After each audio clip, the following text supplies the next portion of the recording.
Ассаламу алейкум. Мен сиздер менен кайрадан саламдашып жатканыма кубанычтамын.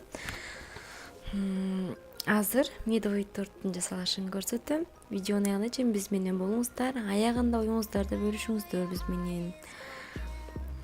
Баардыгыңыздар жасап көрүңүздөр. Баарына эле жага турган эң сонун торттордун бири.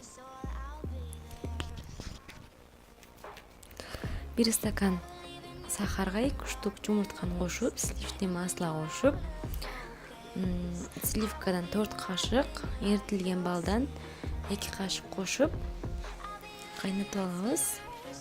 Кайнап аткан кезде содага уксузду куюп аралаштырып, анан кайнап атканда салып коебуз.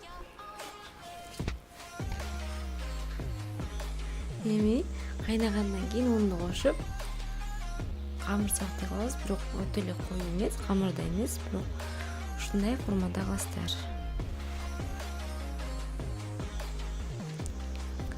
Жарым саатка коюп, тыныгуудан алабыз.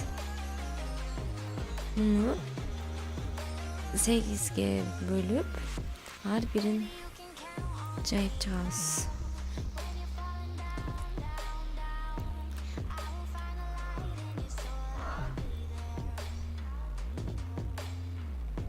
Ар бирин жайып, духовкага ар бирин өзүнчө бышырып чыгабыз.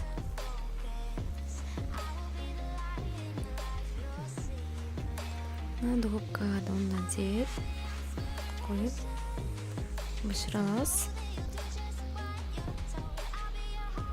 Мынакей өзүңүздөр көрүп жаткандай бышты. Эми бир формада кесип алыш керек баардыгын. Мен кастрюльнун капкагы менен кестим. Эгер формаңыздар болсо, форма менен кессеңиздер деле болот. Эми кремине 3 жумуртка, ун кошуп аралаштырып, жакшы аралашкандан кийин азыздан сливка кошобуз. Көп деле кетпейт, кичине эле кошобуз. Кастрюльга сүттү куюп, ага 1 стакан сахар салып, аралаштырып коюп турабыз. Ага чейин жанагы ашып калгандарды жакшылап эзип алабыз, майдалап алабыз.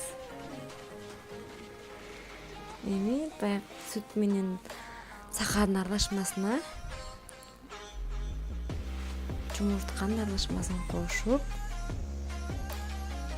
кайнатабыз.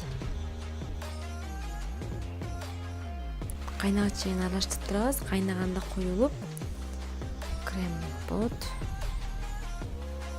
Мынакей кремибиз даяр. Эми кремди ар бир катарына сүртүп тизип баштайбыз. Көрүп турганыңыздардай бирдей сүртүлдү. Мынакей баардыгын тизип жайгаштырып алдык. Эми бетине крем сүйкөп, торттун майдаланган бетине сеп, кооздоп коебуз. Мынакей тортубуз даяр. 100 саатка холодильникке коюп туруп жей берсеңиздер болот. Видеону бизди менен бөлүшкөнүңүзгө Аллах ыраазы болсун. Чоң рахмат. Кийинки видеолорду көрүшкөнчө Аллахка аманат болуңуздар. Биздин каналга жазылыңыздар. Биз сиздерди күтөбүз.